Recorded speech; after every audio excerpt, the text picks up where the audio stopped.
আসসালামু আলাইকুম, welcome to my Tanzil kitchen. আজকে আপনাদের মাঝে আরেকটি রেসিপি নিয়ে আসলাম। তো তাহলে চলুন, দেরি কেন, কড়াই গরম করে আমি তাতে তেল দিয়ে নিলাম, রসুন দিয়ে দিলাম, পেঁয়াজ দিয়ে দিলাম, লবণ দিয়ে দিলাম, হলুদ দিয়ে দিলাম, মরিচ দিয়ে দিলাম, ধনিয়ার গুঁড়ো দিয়ে দিলাম। ভালো করে কষিয়ে নিলাম।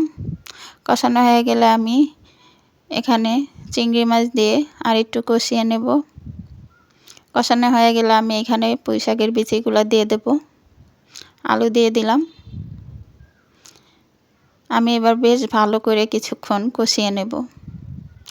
চ্যানেলটি যদি ভালো লেগে থাকে অবশ্যই সাবস্ক্রাইব করে দিয়ে পাশে থাকবেন। দেখুন আমি ভালো করে নেড়েচেড়ে নিচ্ছি। এবার ঢেকে দেব।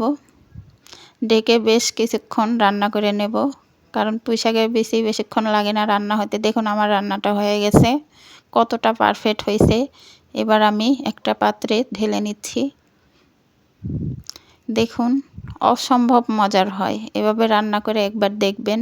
শীতের সিজনে এই খাবারটা না খেলেই নয়, মুখে লেগে থাকার মতো।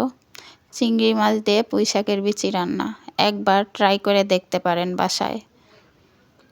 দেখুন কতটা পারফেক্ট হয়েছে, অসম্ভব মজার। আমি তো কল্পনাই করতে পারি নাই, একবার রান্না করে খেয়ে দেখ।